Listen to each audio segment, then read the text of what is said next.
Assalamualaikum warahmatullahi wabarakatuh. Perkenalkan, nama saya Miftahul Jannah, Prodi PAI kelas 2G Institut Agama Islam Negeri Bengkulu. Akan menjelaskan tentang materi bahasa Arab dasar. Penyusun dari bahasa Arab itu ada kata atau yang disebut kita al-kalimah.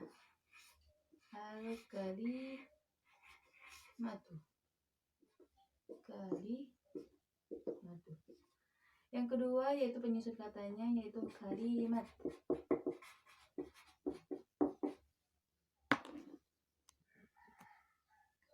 Al-kalimah atau di dalam bahasa Arab disebut al-jumlah.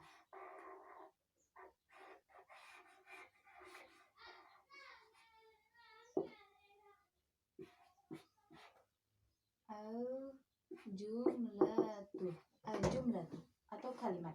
Jangan sampai tertukar. Al-kalimah berarti kata yang menyusun menjadi kalimat yang disebut dengan al-jumlah.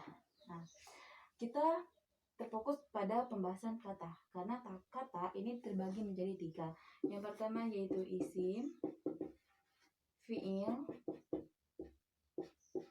dan huruf jar.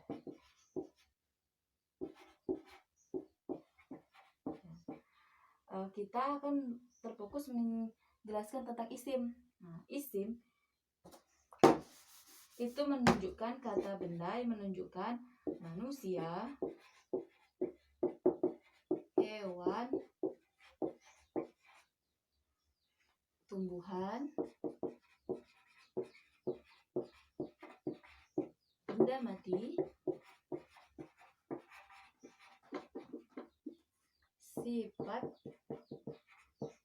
waktu, dan tempat. Manusia, kita contohkan isim yang manusia dalam bahasa Arab. Contohnya yaitu muslimun.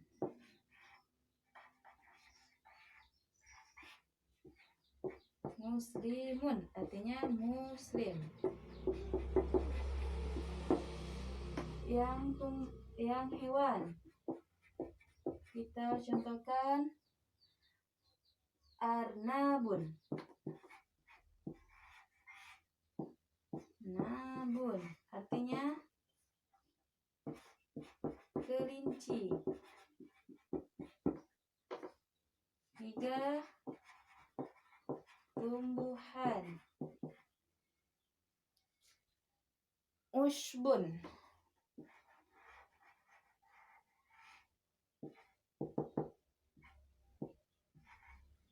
Artinya rumput.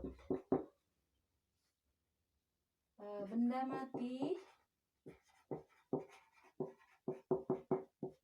kita contohkan al-ardi, al-ardu, al-ardu,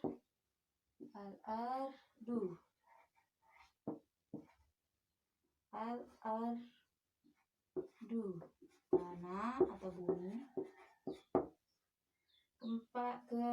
Kelima itu sifat. Contohnya mahirun. Mahirun artinya pintar. Waktu, lailun.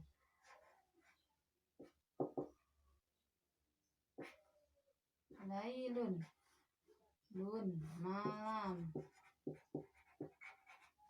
Dan tempat, kita contohkan sukun. Sukun artinya pasar. Nah, ini termasuk dalam isim, itu kata benda. Ada ketentuannya. Yang pertama yaitu jika tidak diberi alif lam, maka harakat terakhirnya yaitu ditanwin. Seperti ini muslimun. Nah, ini harus ditanwin. Ini al-ardu, kalau tidak ada alif lam, maka harakat terakhirnya menjadi tunggal. Seperti itu. Selanjutnya, sudah kita tahu apa yang dimaksud dengan isim, saatnya kita mengetahui macam-macam isim. Yang pertama, isim itu disebut dengan isim ghairu munsharif. Isim ghairu munsharif. Ingat, kaidah isim adalah isim jika tidak diberi alif lam maka harus ditanwin. Nah, ghairu munsharif ini adalah isim yang tidak ditanwin walaupun dia tidak diberi alif lam. Nah, ketentuan ada beberapa sebab kenapa ghairu munsharif ini tidak boleh di alif lam dan tidak boleh ditanwin. Sebabnya pertama yaitu digunakan pada nama wanita. Contohnya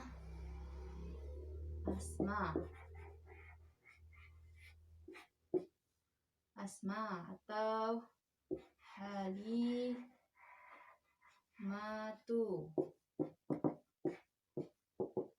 Nah, ini tidak boleh Halimatun atau Asman, tidak boleh. Ini harus tetap tunggal walaupun dia tidak diberi alif lam. Yang kedua yaitu nama laki-laki. Laki-laki yang berakhiran ta marbuto.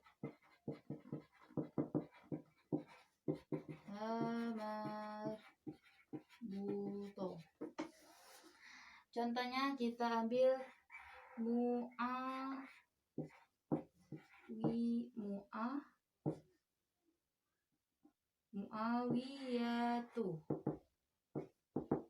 Nah, tidak boleh Muawiyatun, ini salah. Yang ketiga sebabnya yaitu nama asing non Arab, baik manusia ataupun daerah. Nama daerah. Saya contohkan satu yaitu William. Dalam bahasa Arab Walyamu. William. Ini tidak boleh Walyamun. Jadi tidak boleh alif lam itu bertemu dengan tanwin. Nah, tapi di dalam ghairu munsharif, kecuali ghairu munsharif itu tidak diberi alif lam dan tidak boleh ditanwin. Ini ketentuannya 3 ini. Catatan, semua nama nabi itu termasuk ghairu munsharif kecuali 6. Yang pertama yaitu Muhammadun, Shalihun, Syu'aibun, Hudun, Nuhun, dan Lutun. Nah, selain itu maka penulisannya seperti ghairu munsharif, seperti Adamu, Idrusu, seperti itu. Selanjutnya kita akan membahas isim yang kedua dan ketiga, yaitu disebut dengan isim muzakkar dan isim muannas. Isim muzakkar adalah berjenis laki-laki, sedangkan isim muannas adalah berjenis perempuan. Kita contohkan yang berjenis laki-laki yaitu Bakorun.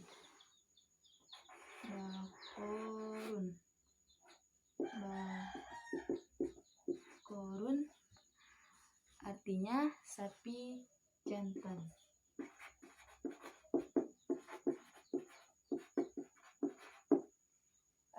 Sedangkan yang muannas atau yang berjenis perempuan kita contohkan Baqaratun.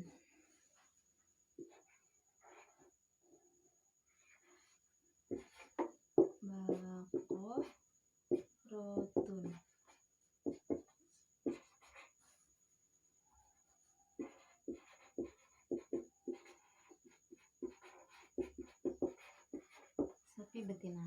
Nah, ini adalah contoh dari isim muzakkar dan isim muannas. Contoh yang lain adalah muslimah dan muslimatun, dan masih banyak lagi. Catatan penting yaitu muzakkar adalah jenis laki-laki dan muannas jenis perempuan. Terima kasih. Selanjutnya kita akan mengetahui bagaimana cara membedakan antara isim muzakkar dan isim muannas.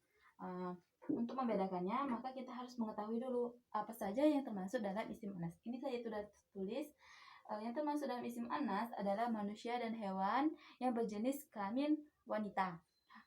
Contohnya kita contohkan az-zabtu.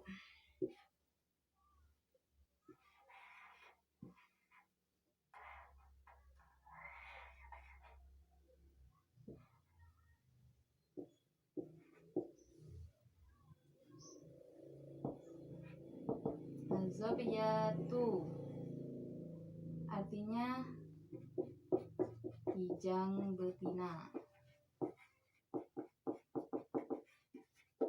Atau muslimatu.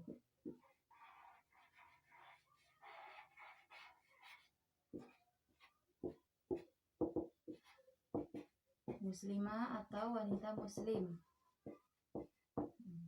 Yang kedua, yang termasuk dalam isim anas adalah nama yang digunakan untuk wanita.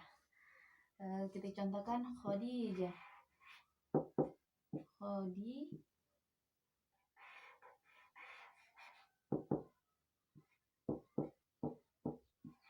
Khadijah tuh. Yang ketiga yaitu isim yang berakhiran ta marbutoh. Kita contoh mirwahatun.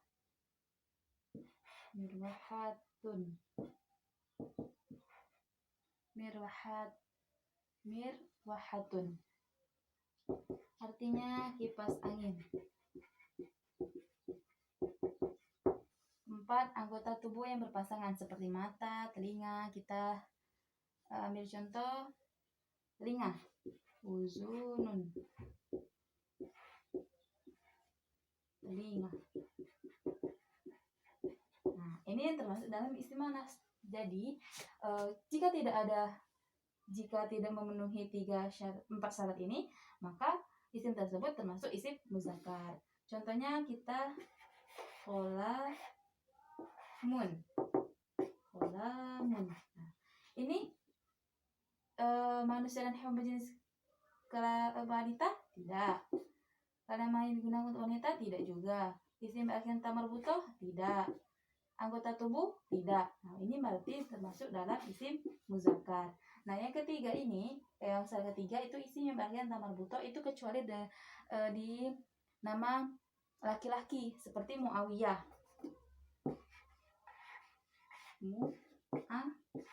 Muawiyatu. Ya tuh. Nah, ini masih termasuk dalam isim muzakkar karena dia tidak memenuhi syarat ini, manusia dan hewan berjenis kelamin wanita. Ini termasuk ke dalam muzakkar karena dia berjenis laki-laki. Seperti itu. Jadi baik, selanjutnya kita akan membahas bahasan kita tentang macam-macam isim. Yang terakhir yaitu isim ma'rifat dan isim nakiro. Yang pertama kita akan membahas isim nakiro terlebih dahulu. Isim nakiro.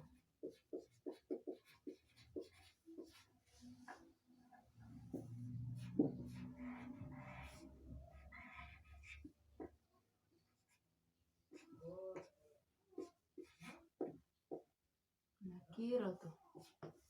Ini menunjukkan isim yang masih bersifat umum. Yang kedua yaitu isim ma'rifat.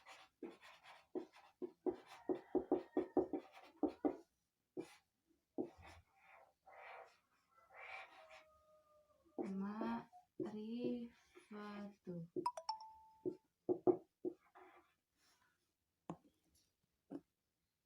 Ini bersifat sudah khusus atau jelas.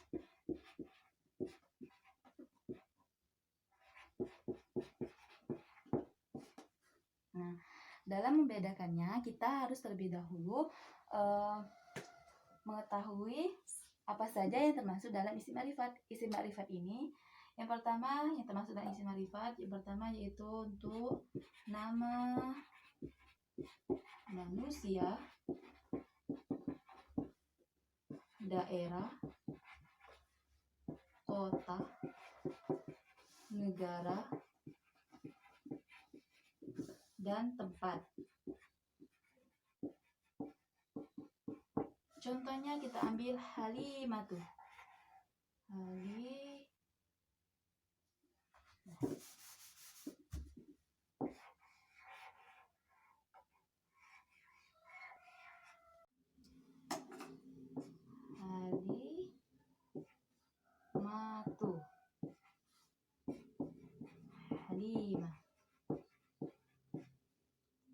kita contohkan nama daerah atau kota yaitu Jambi.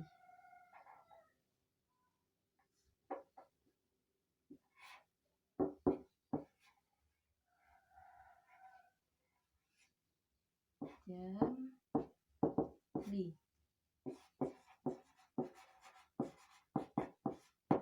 Ini termasuk makrifat. Kita sudah tahu siapa itu Halimah. Jambi sudah tahu kita di mana dia ada. Jambi ini beradanya di mana, maksudnya di Indonesia, pulaunya apa, kita tahu Jambi itu di mana, kan sudah jelas berarti.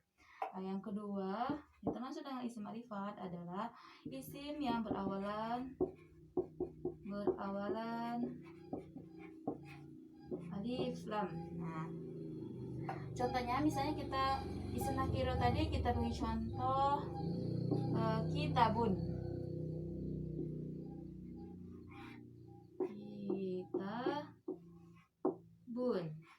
Artinya buku. Nah, kalau kita termasukkan dalam makrifat, maka kitabun ini ditambah dengan alif lam. Jadi alkitabu.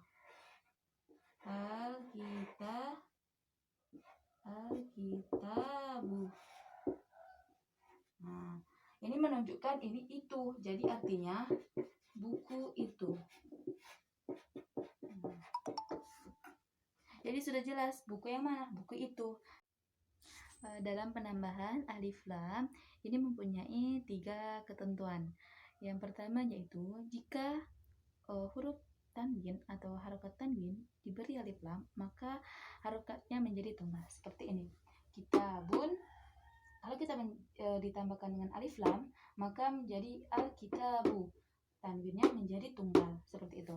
Yang kedua yaitu jika alif lam diikuti oleh huruf komaria, yaitu alif, ba, ha, kho, ain, rin, fa, qof, kaf, mim, wa, ha, dan ya, itu maka alif lamnya disukunkan.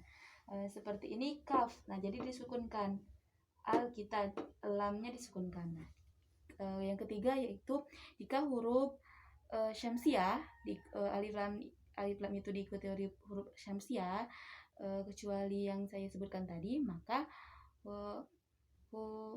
alif lamnya didegomkan seperti hasyamsu. Contohnya hasyam. Nah, di sini asyamsu alif lam diikuti huruf syamsiah, maka alif lamnya tidak mempunyai harokat, langsung didegomkan.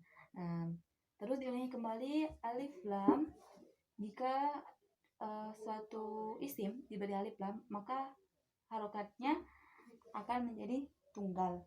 Nah, begitupun juga sebaliknya, kalau tidak diberi alif lam, maka harokatnya menjadi tanwin, terkecuali untuk nama ini tadi, nama manusia, daerah, kota, negara, itu tidak ditanwin dan tidak juga diberi alif lam karena sudah jelas penunjukannya. Terima kasih. Bismillahirrahmanirrahim. Selanjutnya kita akan menjelaskan tentang jumlah mufidah.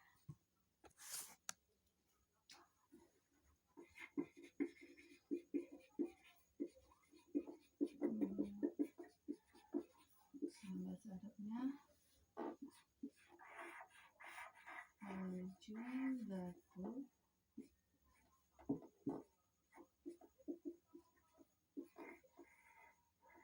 mufidatu,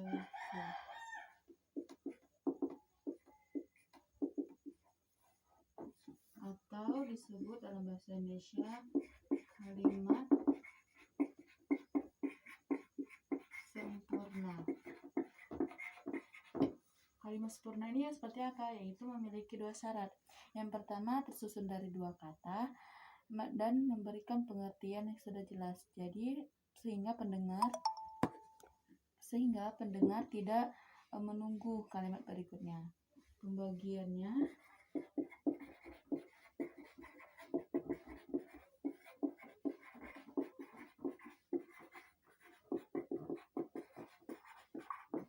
satu, jumlah fi'iliyah.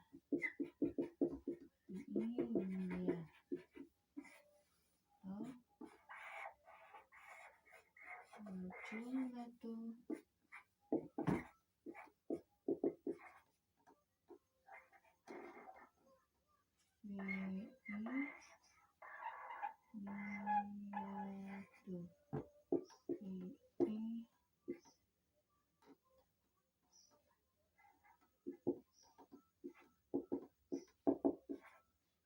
fi'iliyatu.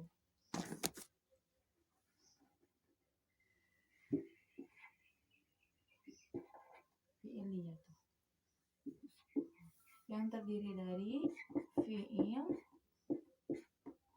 plus fa'il atau subjek. Fi'il kata kerja.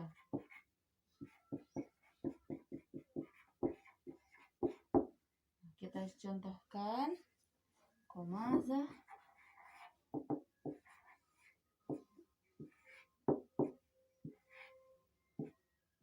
Zaidun.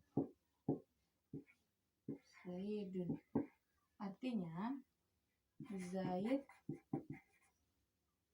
telah mandi.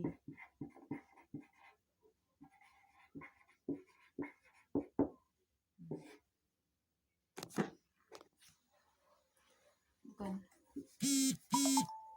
Zaid telah berdiri. Ini disebut dengan jumlah fi'liyah karena terdiri dari fi'il, ini fi'il mahdi, ditambah dengan fa'il, yaitu subjeknya. Seperti itu. Baik, selanjutnya kita akan membahas tentang pembagian jumlah mufidah yang kedua, yaitu jumlah ismiyah.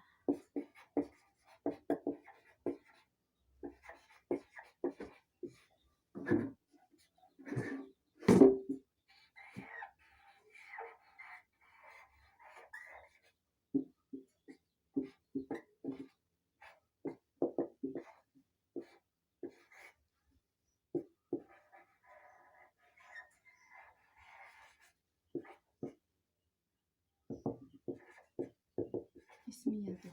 Al-jumlah ismiyatu. Al-jumlah ismiyah ini tersusun dari mubtada dan khobar. Mubtada adalah isim ma'rifat yang terletak di awal kalimat, sedangkan khobar adalah isim nakiro yang menjadi penjelas dari mubtada ini. Kita ambil contoh pertama, albilato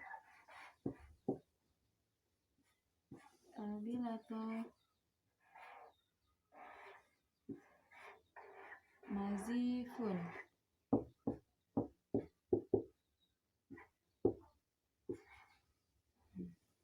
Ini artinya lantai itu bersih.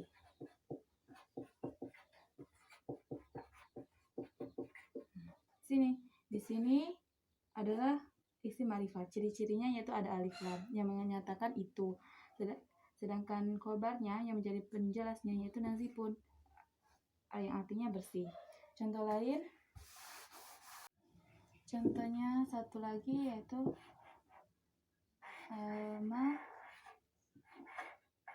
tabatu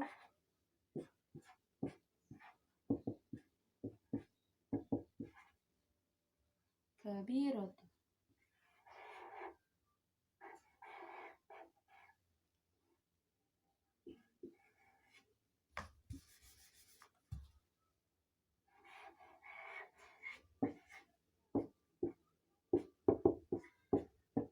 Kabiratu artinya perpustakaan itu besar. Nah, ciri-cirinya yaitu ada alif lam. Terus ini contohnya adalah ini isim mu'annas karena ada tamarbuto. Yang tadi adalah isim muzakkar karena tidak ada ciri-ciri mu'annas terdapat dalam kalimat tersebut. Itu saja tentang jumlah mufidah. Bismillahirrahmanirrahim. Baiklah, selanjutnya kita akan membahas tentang fi'il lazim dan fi'il muta'adi. Pertama yaitu fi'il lazim.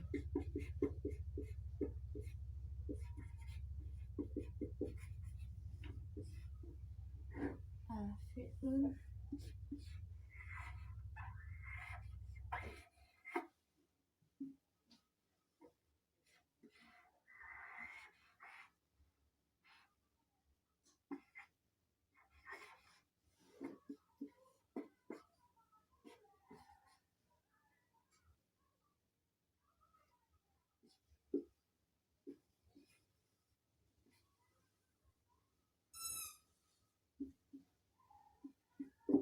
fi'lun al-lazim. Ini disebut fi'il lazim karena tidak membutuhkan objek.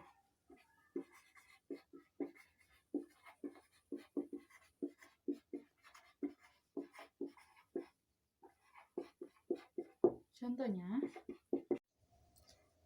kalau kita beri contoh, itu fi'il lazim ini adalah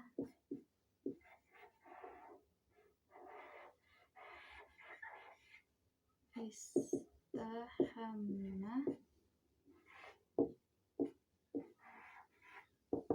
Zaidun.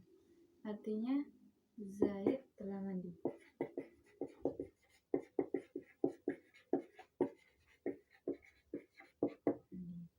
Yang kedua yaitu fi'il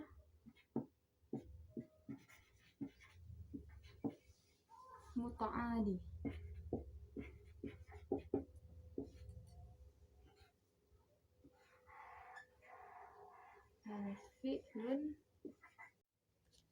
Fi'il muta'adi ini adalah fi'il yang membutuhkan objek. Contohnya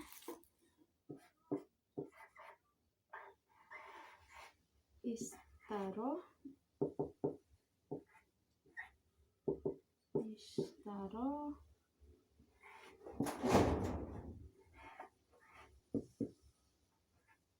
Zaidun al-qalama. Ini artinya Zaid telah membeli pena.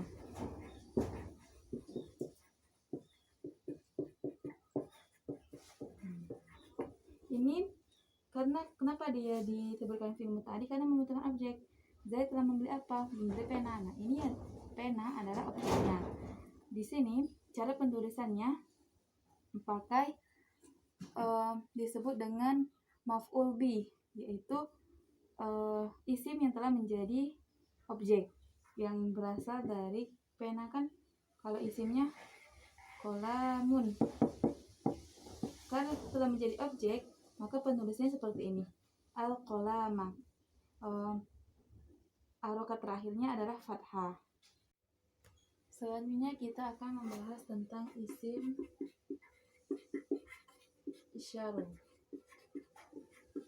atau dalam bahasa Indonesia kata tunjuk, yang bisa untuk jarak dekat dan bisa juga untuk jarak jauh. Untuk jarak dekat ini, jarak jauh itu. Pertama kita contohkan yang ini dalam bahasa Arab, haza.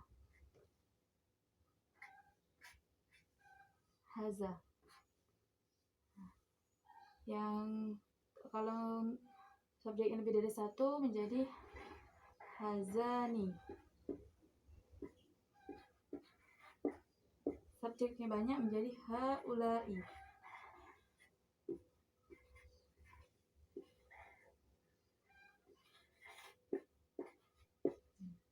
Ini untuk yang muzakkar. Kalau yang muannas menjadi hazihi. Hazihi menjadi hazatani, hatani, hatani. Jadi tetap haulai.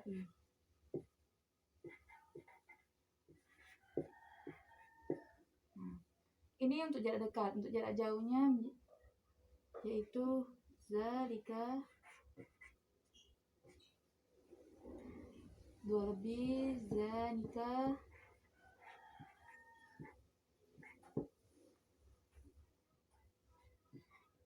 ula ika.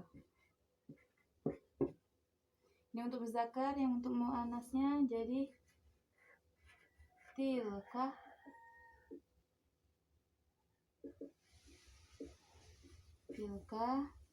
tanika,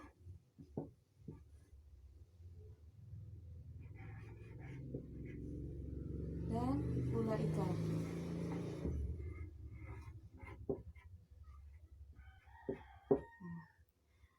Kita contohkan di itu, beri subjeknya. Untuk yang muzakkar yaitu contohkan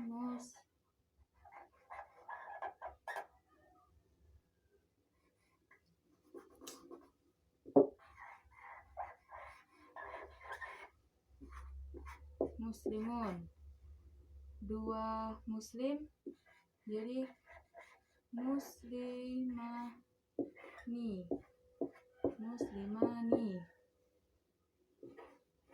ini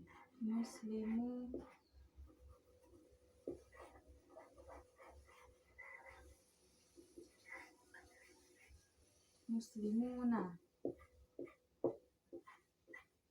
Artinya ini seorang muslim, ini 2 orang muslim, ini banyak muslim. Untuk yang muannasnya muslimatun,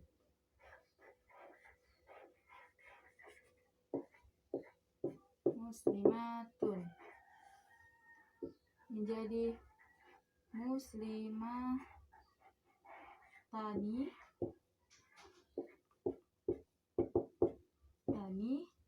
kalau yang jamaknya menjadi muslimatun.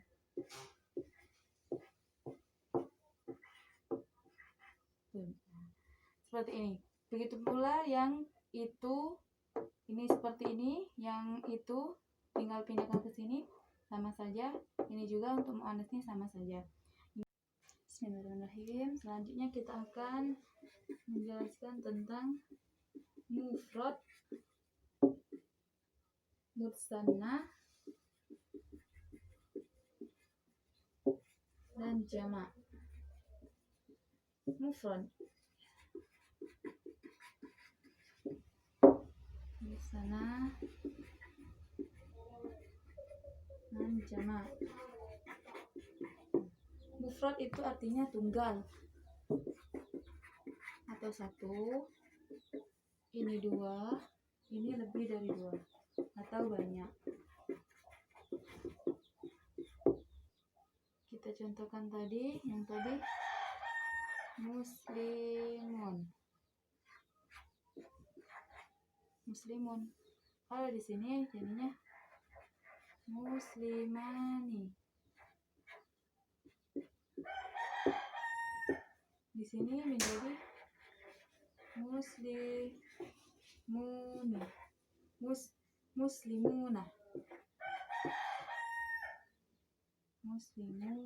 Nah, ini menjadi artinya seorang muslim, 2 orang muslim, 3 orang muslim. Di sini ada tambahan alif dan mi, dan di sini ada tambahannya waw dan na. Ini yang berakal atau yang ini kan isimnya muzakkar nih, jadi disebut dengan jamak. Yang ini disebut dengan jamak muzakkar salim.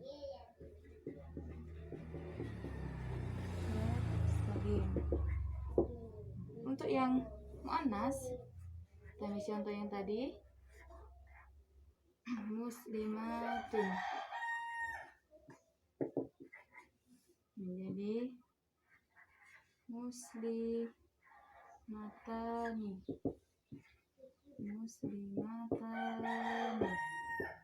menjadi muslimanun,